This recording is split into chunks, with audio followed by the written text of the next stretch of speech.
తెలుగు వారి number 1 choice Telugu matrimony.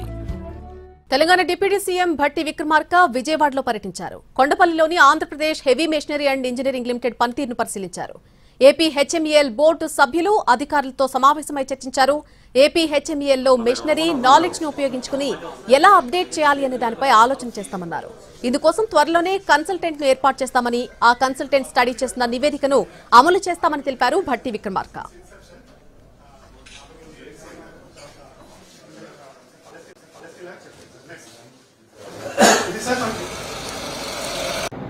ఉన్నటువంటి వ్యవస్థను సక్రమంగా వాడుకొని లాభాలు ఎంత ఆర్జించాలనేటువంటి తపన ఉంటే తప్పనిసరిగా మనం పోటీ పడగలను సాధించగలుగుతాం.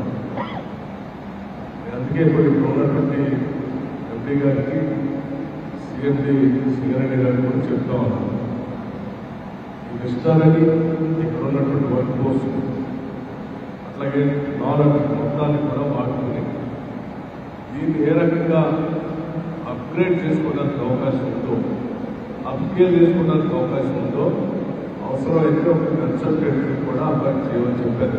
ఇప్పటికే త్వరలోనే ఒక కన్సల్టెంట్ అపాయింట్ చేస్తాం. వాళ్ళు వచ్చి ఇదంతా